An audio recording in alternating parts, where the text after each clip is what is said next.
अस्सलाम वालेकुम स्टूडेंट्स। जैसे कि हम सेट्स पढ़ रहे थे, तो आज हमारा नेक्स्ट टॉपिक है properties of union and intersection. Union और इंटरसेक्शन की कुछ प्रॉपर्टीज़ हैं जो आज हम डिस्कस करेंगे। तो पहले देखते हैं कि आज कौन कौन सी प्रॉपर्टीज़ हमने पढ़नी है। प्रॉपर्टीज़ हैं, पहली है कम्यूटेटिव, एसोसिएटिव एंड डिस्ट्रीब्यूटिव। ये तीनों प्रॉपर्टीज़ जो हैं यूनियन और इंटरसेक्शन की, वो आज हम करेंगे। तो पहले स्टार्ट करते हैं पहली प्रॉपर्टी से, कम्यूटेटिव प्रॉपर्टी। तो कम्यूटेटिव प्रॉपर्टी क्या है? यूनियन के लिए हम लिखेंगे A union B is equals to B union A. यानी कि आप पहले यूनियन के में पहले ए सेट लिखें, फिर यूनियन लें उसका बी के साथ, या पहले आप बी सेट लिखें फिर उसका यूनियन लें ए के साथ। तो इस दोनों केसेस में आपका आंसर जो है वो सेम आता है। ठीक है, ए और बी जो है ना वो आपके दो सेट्स हैं। इसी तरह इंटरसेक्शन है कि अगर ए इंटरसेक्शन बी कर रहे हैं, इसका आंसर सेम होगा अगर आप बी इंटरसेक्शन ए करें। दोनों केसेस में जो सेट है आंसर का वो सेम होगा। तो इसकी एक एग्जांपल जो है वो सॉल्व कर लेते हैं। देखिए, कम्यूटेटिव प्रॉपर्टी है और कम्यूटेटिव प्रॉपर्टी जो है वो हमने प्रूफ करवानी है। और ए सेट हमारे पास है 1 2 और बी सेट है 2 3। तो पहले हम यूनियन की रिस्पेक्ट से प्रॉपर्टी जो है वो प्रूफ करवाते हैं। तो आपने क्या प्रूफ करवाना है कि जब आप ए यूनियन बी लेते हैं तो वो भी किसके इक्वल होता है? बी यूनियन ए के। अब देखें, जैसे मैं यहाँ पे ए यूनियन बी लूँ, ए यूनियन बी, तो ए सेट जो है वो हमारे पास क्या है? 1 2 और बी सेट जो है वो हमारे पास है 2 3। तो देखें क्या आंसर आएगा? 1 2 3। अब अगर मैं बी यूनियन ए लूँ तो बी सेट पहले लिखूँगी 2 3, यूनियन इसका ले लेना है हमने 1 2 के साथ। तो इस केस में क्या आंसर आएगा? देखें 2 3 1। ठीक है, मैंने बी सेट के एलिमेंट्स जो हैं वो पहले लिखे और फिर ए सेट के। लेकिन मैंने आपको बताया था कि सेट जो है वो अनऑर्डर्ड कलेक्शन है, इसमें फ़र्क नहीं पड़ता कि आप कौन सा एलिमेंट पहले लिख रहे हैं कौन सा बाद में लिख रहे हैं। तो ये जो सेट आया है हमारे पास 1 2 3, ये सेट इस सेट के इक्वल ही है 2 3 1। तो ये दोनों सेट जो है वो इक्वल है। इसका मतलब है जो आपका ए यूनियन बी है वो किसके इक्वल होगा? बी यूनियन ए के। तो ये आपकी प्रॉपर्टी है कम्यूटेटिव प्रॉपर्टी ऑफ यूनियन। इसी तरह अगर इंटरसेक्शन करें तो ए इंटरसेक्शन बी, इसके इंटरसेक्शन में कौन सा कॉमन एलिमेंट है? 2। 2 जो है वो दोनों सेट में कॉमन है। बी इंटरसेक्शन ए करें तब भी हमारे पास 2 आता है। इसका मतलब है ए इंटरसेक्शन बी जो है वो आपका किसके इक्वल आएगा? B intersection A. तो ये है commutative property with respect to intersection. तो ये बहुत सिंपल सी प्रॉपर्टी थी। अब हम नेक्स्ट प्रॉपर्टी करते हैं एसोसिएटिव प्रॉपर्टी। तो एसोसिएटिव प्रॉपर्टी क्या है? इसमें क्या करना है, आपने 3 सेट लेने हैं, ए बी एंड सी। तो जब आपने 3 सेट लेने हैं तो यूनियन के केस में क्या प्रॉपर्टी होगी कि ए यूनियन बी पहले करें। ठीक है, जो ब्रैकेट वाला फंक्शन है वो हम पहले करते हैं, ब्रैकेट वाले ऑपरेशन। तो ए यूनियन बी जो है वो पहले करना है, फिर उसका यूनियन लेना है सी के साथ। तो आपका आंसर सेम होगा अगर आप बी यूनियन सी पहले करें और फिर यूनियन लें उसका ए के साथ। तो दोनों केसेस में आंसर पे कोई फ़र्क नहीं पड़ता, सेम सेट जो है वो आएगा। सेम यही केस है इंटरसेक्शन में, जहाँ जहाँ यूनियन है वहाँ वहाँ प्रॉपर्टी में इंटरसेक्शन आ जाएगा कि पहले आप ए इंटरसेक्शन बी करें और फिर इंटरसेक्शन ले सी के साथ। यहाँ फिर दूसरी जो है हमारे पास राइट हैंड साइड पे क्या है कि ए का इंटरसेक्शन लें बी इंटरसेक्शन सी के साथ, यानी कि पहले आपने बी इंटरसेक्शन सी करना है और फिर इसका ए के साथ इंटरसेक्शन लेना है। तो दोनों केसेस में आंसर जो है वो सेम आएगा। तो इसकी भी एक एग्जाम्पल करते हैं। देखें, दोबारा से मैंने वही सेट लिए हैं, ए और बी, और सी सेट मैंने लिया 3 4। तो हमने क्या शो करना है? हमने शो करना है associative property with respect to union. तो पहले यूनियन के लिए सॉल्व कर लेते हैं। पहले हमने क्या करना है, देखिए हमारी लेफ्ट हैंड साइड पे ए यूनियन बी ब्रैकेट। तो पहले आपने ए यूनियन बी करना है, यानी कि ए और बी का यूनियन, ये आ जाएगा 1 2 एंड 3।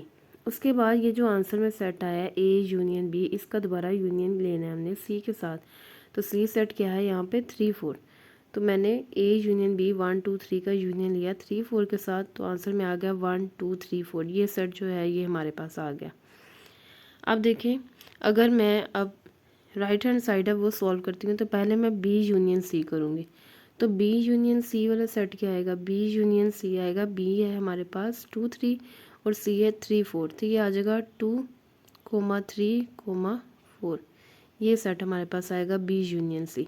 अब इसका यूनियन लेना है ए के साथ। ए क्या है 1 2, तो इसका यूनियन आ जाएगा 1 2 के साथ। हमारा जो रिज़ल्ट है, रिजल्टेंट सेट है वो आता है 1 2 3 4। तो देखें ये दोनों सेट जो हैं ये सेम है। तो इससे ये जो यूनियन वाली प्रॉपर्टी है वो प्रूव हो गई कि आपका A union B union C करें या बी यूनियन सी फिर यूनियन ए करें, दोनों केसेस में आंसर जो है वो सेम है। बिल्कुल इसी तरह है इंटरसेक्शन के लिए।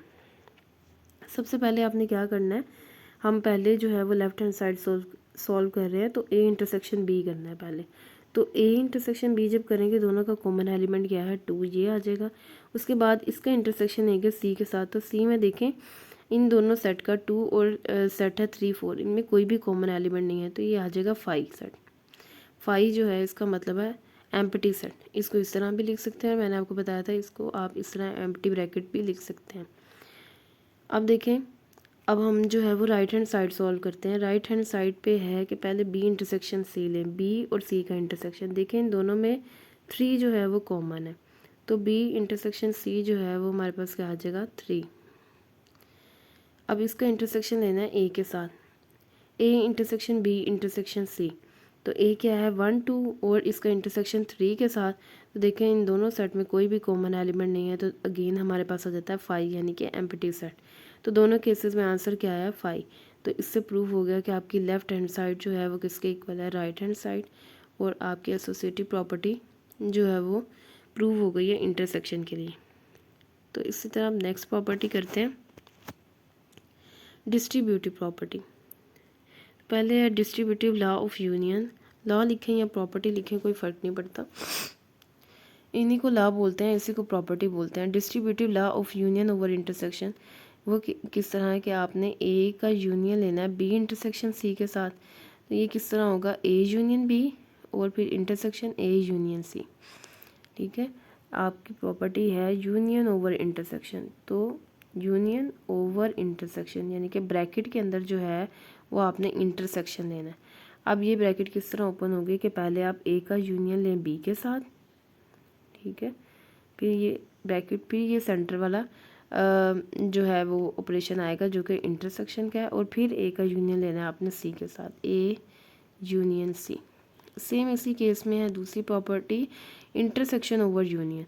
तो अब A intersection B union C आ जाएगा। सेम उसी तरह इसको भी ओपन करेंगे, ए का इंटरसेक्शन पहले लेंगे बी के साथ और फिर ए का इंटरसेक्शन लेंगे सी के साथ, और सेंटर में कौन सा साइन आएगा, ये यूनियन का। तो इस तरह जो है ये डिस्ट्रीब्यूटिव प्रॉपर्टी जो है वो लिखते हैं। और अब हम इसको प्रूव करवाएंगे कि लेफ़्ट हैंड साइड जो है वो राइट हैंड साइड के इक्वली आती है। तो इसके लिए एग्जांपल है, पहली है distributive property of union over intersection. Union over intersection यानी कि ये चीज़ प्रूव करवानी है कि लेफ़्ट हैंड साइड जो है वो राइट हैंड साइड के इक्वल होगी, और सेट जो है अगेन वही लिए हुए हैं, ए जो है 1 2 बी 2 3 और सी जो है वो 3 4। तो अब हम स्टार्ट करते हैं लेफ़्ट हैंड साइड से। तो सबसे पहले ब्रैकेट वाला जो ऑपरेशन है वो परफॉर्म करना है। तो हम पहले बी इंटरसेक्शन सी करेंगे। बी है 2 3 और सी है 3 4, तो इन दोनों के इंटरसेक्शन में आ जाएगा 3 क्योंकि ये इन दोनों सेट्स में कॉमन है। तो बी इंटरसेक्शन सी आ गया 3। उसके बाद है इसका, इस सेट का हमने यूनियन लेना है ए के साथ। तो A union B intersection C का आ जाएगा 1 2 यूनियन 3 1 2 3, ये सेट आ गया। अब हम सोल्व करते हैं अपनी राइट हैंड साइड। तो हमने ए यूनियन बी करना है और फिर ए यूनियन सी करना है, जो दो सेट आएंगे उनका इंटरसेक्शन लेना है। तो पहले ए यूनियन बी पर फॉर्म करते हैं। ए यूनियन बी आ जाएगा, ए में है 1 2 और बी में है 2 3 एलिमेंट।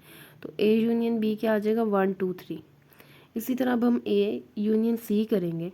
तो ए में क्या है 1 2 और सी में है 3 4। तो ए यूनियन सी क्या आ जाएगा 1 2 3 4। अब हमने क्या करना है, ये जो दो सेट्स आए हैं इनका इंटरसेक्शन लेना है। इंटरसेक्शन यानी कि दोनों के कॉमन एलिमेंट। तो वो क्या आ रहा है 1 2 3, और यहाँ पे भी देखें 1 2 3 कॉमन है।